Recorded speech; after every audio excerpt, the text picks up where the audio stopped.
grass cutter Kawasaki RBC 411 guys.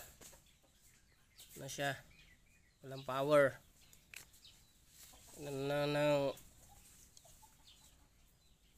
Ano, spark plug wala. Chinek ko na lahat. Diyan. Sa on off binuksan ko na yan, wala. Connector wala pa rin kuryente. Sa spark plug wala rin. Ang gagawin natin guys is bubuksan to. Ayan lang. Tagal natin itong buo. Let's go.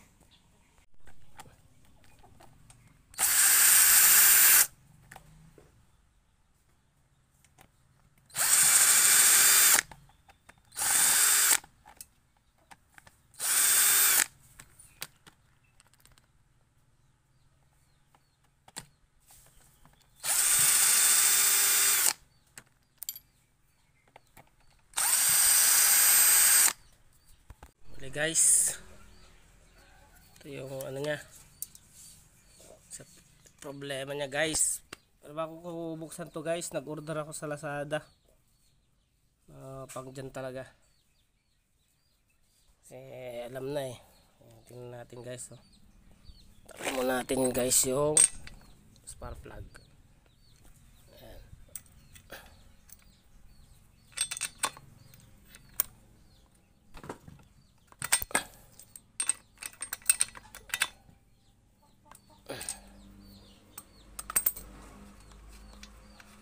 Tapos try natin i-start sa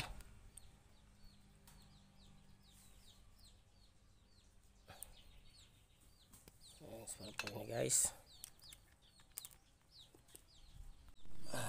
Tingnan natin guys, tingnan ko may kuryente siya. So wala yan guys.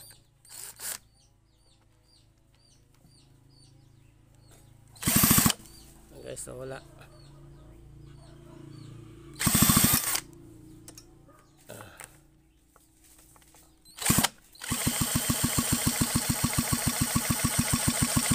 Guys, palitan natin to guys, coil.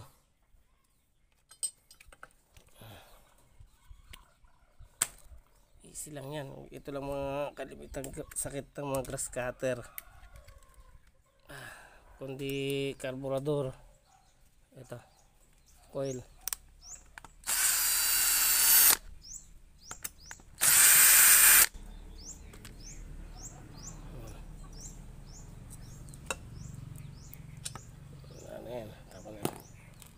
So, wala ko sa Lazada guys. Ito na yung bago. Bago guys. Pak lang natin yan.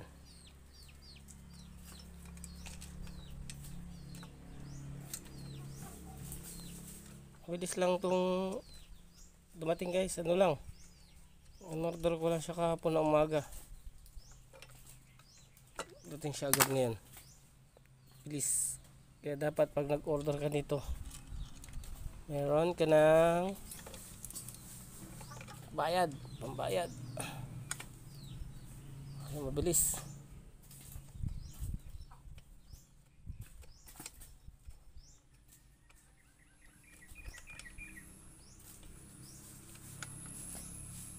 Guys,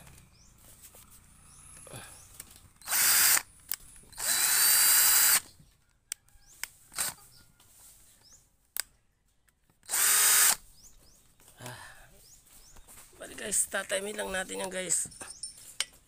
Huwag masyadong dikit. May ano yan, may allowance ganyan.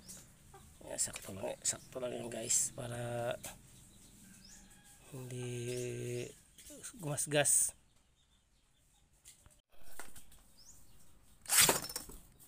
Wala ba na guys. Lagay lang natin dito sa ilalim to. Ito yung sa on off guys, yung wire na yan. Patay na makina. Check natin guys kung may kuryente.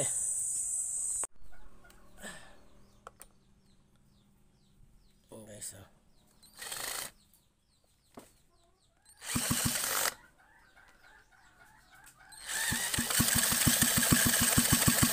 ayan guys, pitik na. Kabitan natin yung ano niya, starter ano niya, kit. Tapos na yan. Papalitin na rin guys yung spark plug, pero malakas pa rin yung spark plug niya. Ano lang to, yung problema lang talaga yung ano yan.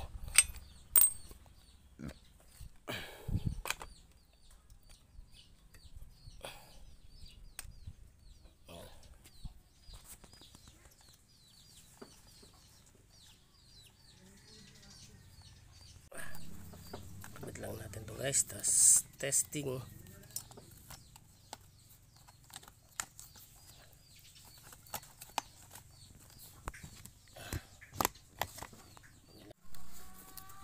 Testing kung under na.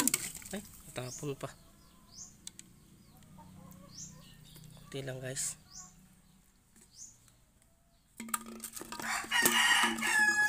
Tapon lang doon sa kanyang. Ayos pala.